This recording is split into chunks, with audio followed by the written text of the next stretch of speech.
Hello, I am Virtual and I am back with Kerbal Space Program. I have been given a challenge to take a rocket, namely this rocket, into space, and we're going to deploy these two satellites.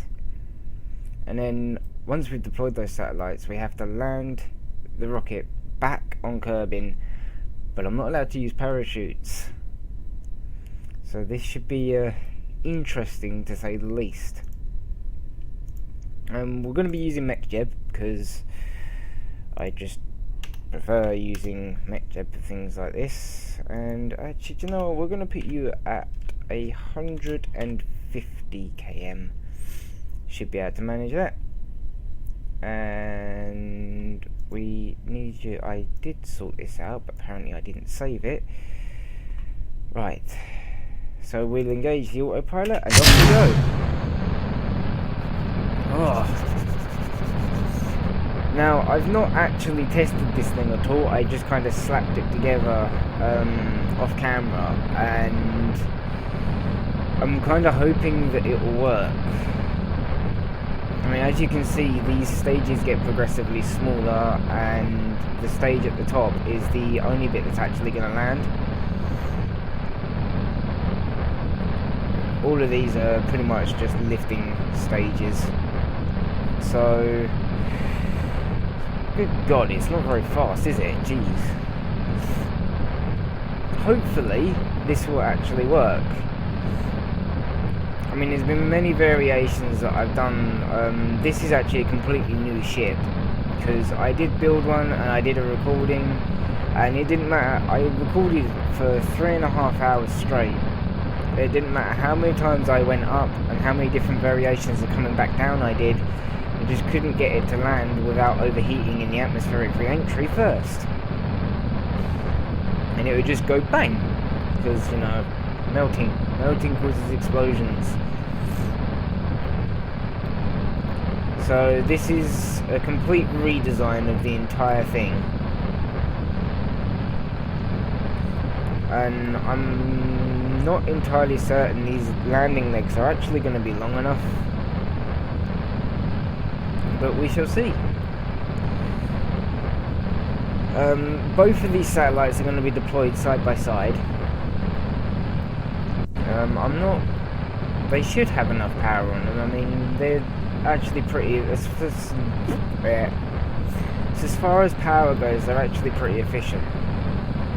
In fact, this whole rocket's actually pretty efficient as far as power goes, because I don't know if you can see up here, but these battery units are actually modded in, and they're longer and larger than normal, but they also hold a lot more power.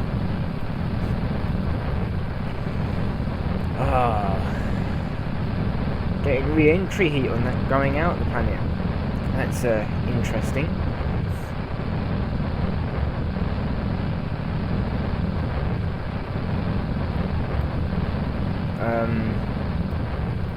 You are actually still going. Yeah, you is actually still going up. That's good.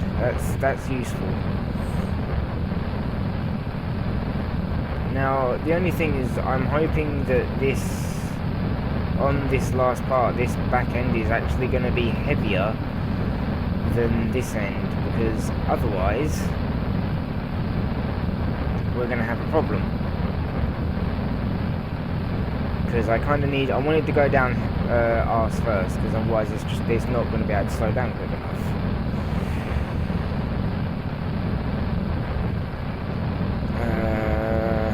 Come on, you can make it. Yeah, just a little bit. Last little bits of fuel in this first stage. This first stage is actually taking me up a lot further than I expected it to. And here we get the second engine.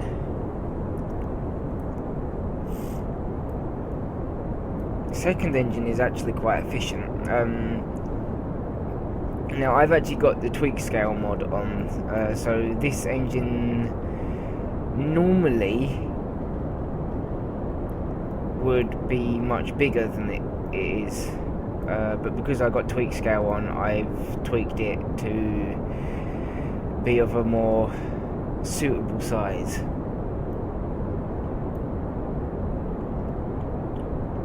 We are actually still gaining altitude, aren't we? It looks like our orbit's kind of skewed off slightly. That's not too much of a problem.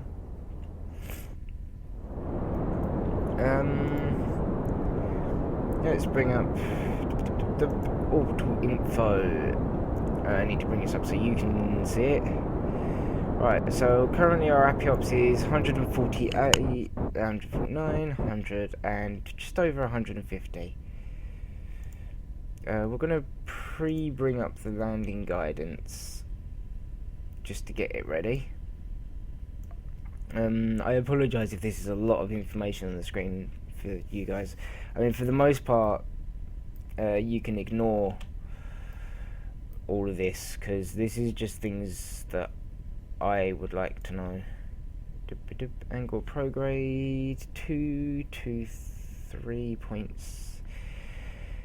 A little bit eccentric, not too much. Yeah, it's not too bad actually.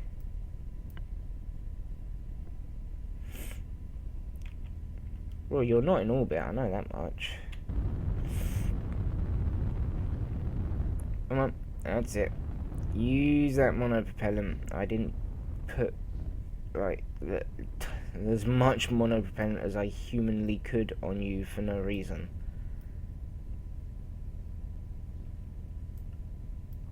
And so you know, this entire rocket is being controlled by because it's a 3-part rocket. It's 2 satellites in the rocket itself. We've got 2 guidance collars here. Remote guidance units on the satellites, and then the rocket itself is also using one. But the rocket also has the combination of the mech jeb unit just there. Now, I'm hoping that this engine is going to have enough power to actually circularize quick enough. I mean, it should do. Actually, that's quite a nice orbit. It's also inside the other one, so I won't ever, like, those Bertha's probe and these 2 satellites won't ever crash into each other or something. Not that that does happen frequently. That looks pretty cool. I like that look. Kind of looks like some weird sci-fi gun. 22 seconds, so you're a little bit out. You're going to be a little bit off, but you'll make it. It's all good. I mean, how much power does this engine actually have? It's actually got it's got more than I thought it would, because the thing with using tweak scale is that when you scale something up or down, the power or the power it can output, thrust it can output, or in the case of fuel tanks, the amount of fuel it holds actually scales up and down with the size. Right, and I believe, are we done?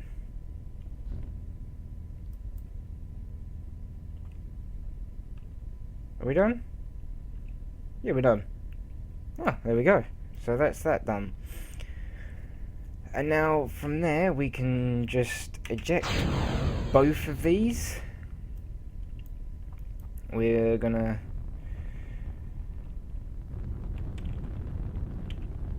move. No, you're going the wrong way. You are going the wrong way, friend. You need to be facing towards the planet. I know it's got plenty of monopropellant in it. There we go. And we're just going to quickly rename you. Rename vessel. We want to take that out and change it for SAT1. And then we're going to do the same to the other one. So rotate, angle, oh hello, overshot it slightly, rotate again, and then we're gonna again rename vessel, and we're gonna call you SAT 2. I know it's not creative, but it works. For the purposes of knowing what the hell they are in the tracking station, it works. Right, so we got to target that and land at target. This is it. This is now... The previous design could manage it this much. This is the deciding moment, because as of yet, I have yet to make a craft which I have tested that has passed this stage. And remember, this is a completely untested craft. This is just something I whipped up out of nowhere. Have you come back round on... You have as well. You've actually come back round on the satellites. Or were they just there the whole time? I suppose you are all travelling very similar speeds, so that kind of makes sense actually, that you'd be there the whole time. Here we go, it's going into its deorbit ban.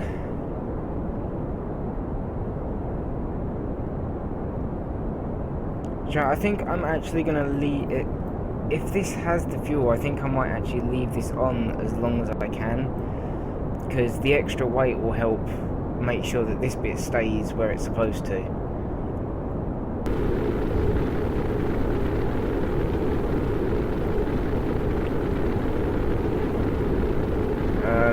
Are we getting control, or is that just my imagination? It could just be my imagination. Oh, hello!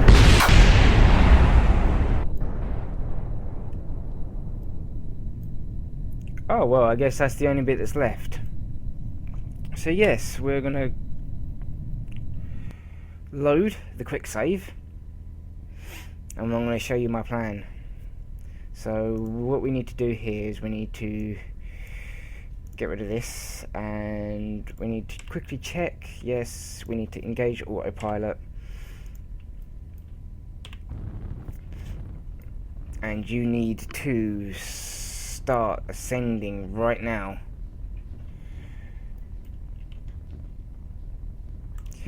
Fine, I'll do it myself.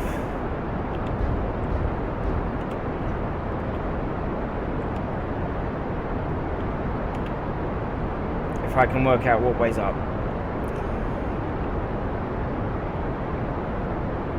Come on. Come on. Up you go. That's it. Straight up.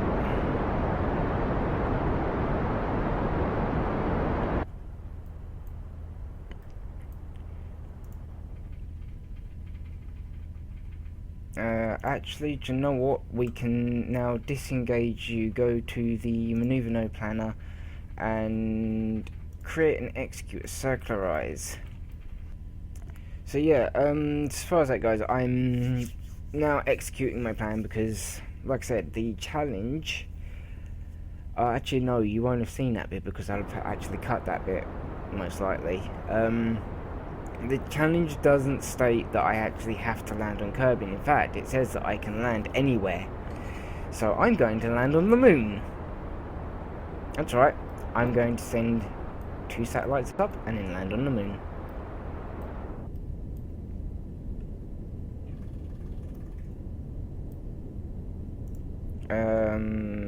Fine tune closest approach. Create and execute. Oh, hello. This is interesting. Because once we get that, we've got an intercept at this, by the looks of this, but it is going to sling us off into the abyss of nothingness. So... can you circularize? Not particularly. Okay, what we will do then is we will add our own maneuver node in.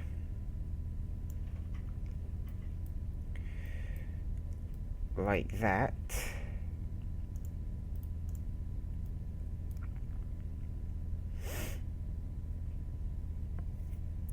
And hopefully that will...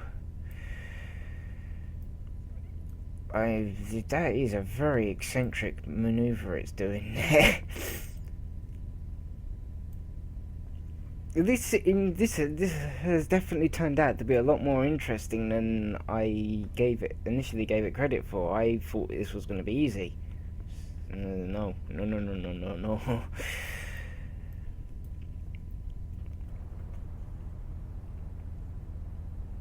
So we're going to increase our speed here. Right. From there we go. Now you're going to go to execute next node.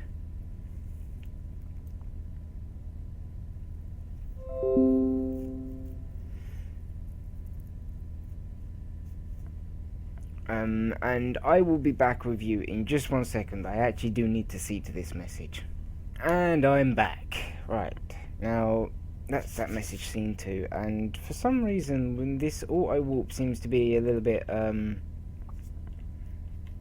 gammy, so actually, do you know what, I'm gonna put a quick save there,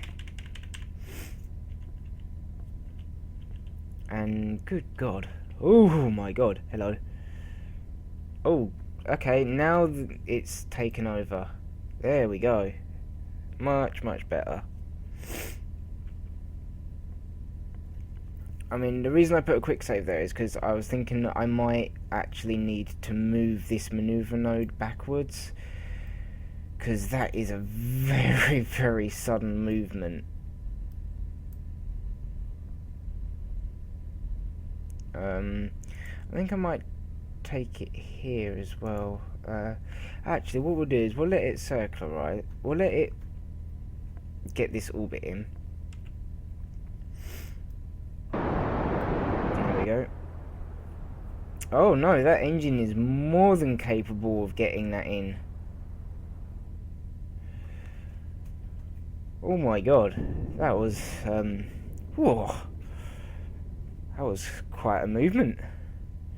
Right, and create and execute like so. Actually, abort node, remove node. I actually want to create a oh, hello. I want to create a movement slightly smaller, so kind of like about there. Yeah, about there. Let's do. And execute next node,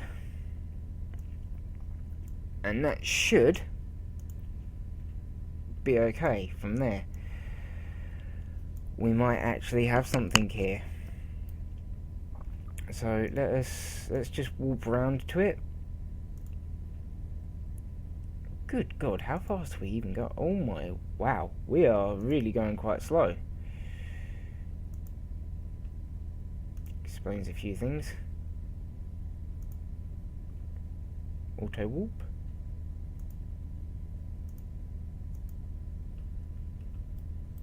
Okay, I tell you what, why don't we just warp?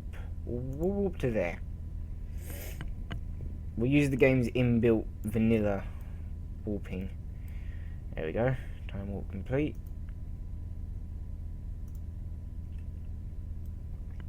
Maybe it might be an idea to.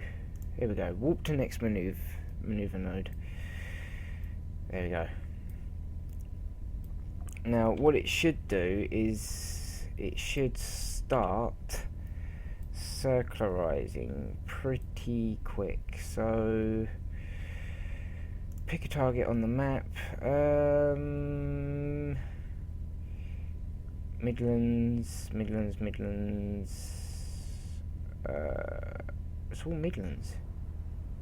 Oh, Poles, Highlands, Midlands. I don't know, why don't we land, say, here? Land at target, if you would please. It will now maneuver into its given area. Oh, almost there. We've almost completed this challenge and thus this mission. The Icarus mission. In fact, I might even leave this rocket on the surface of the moon. I may not actually terminate it and just leave it there as a testament. Still got lots and lots of fuel. See what I mean about this engine being overpowered? It's got so much fuel still. And just to prove a point, no infinite fuel or anything. There's no infinite fuel generators on it. This engine is just that damn powerful. Or that overpowered rather. Where the fuck's the moon? Oh, there's the moon. How did I lose the moon when it's that big? Let's get rid of the maneuver planner. Oh, hello. Hello. It's doing things. Go on, you can use your RCS now.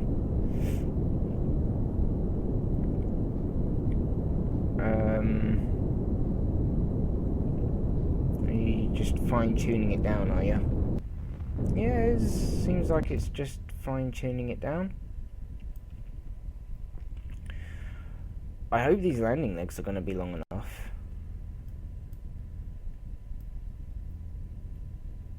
I mean, that's a pretty big thing.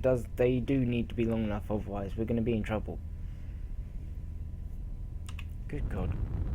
Just use the RCS already, jeez. 5. Although I suppose these things will stop it from just rolling away at the very least.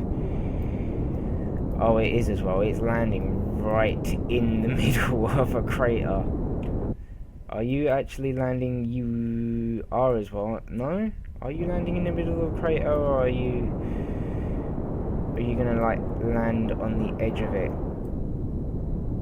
Oh no, it's actually gonna land kind of just off the crater.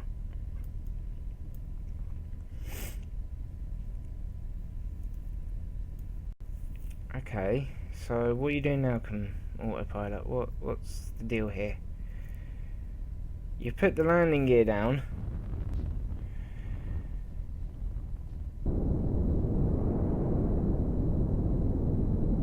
And my God, computer kind of does know what it's doing, with a little bit of tempting from me. Yeah, there we go. So with a bit of tempting from me, the autopilot did actually do it. And I call that challenge complete. You never said where I had to land. You didn't say. You said I could land anywhere. You didn't say that I had to land specifically on Kerbin. So I went one step further and I landed on the moon after dropping those satellites off. Because I have mods that can do that without me having to use infinite fuel. Those mods might be slightly broken, yes, but you also didn't say. You also said that I could use pretty much everything. So yes, I'd say that's challenge complete. But as ever, it's not my choice whether that is challenge complete. It is down to you to tell me if I succeeded or not. So please tell me if I have done this, and if I didn't just waste all that time. But I think that's it. So thank you for watching. If you like this video, hit that like button. Stay awesome as always, and I will see you lot in the next video.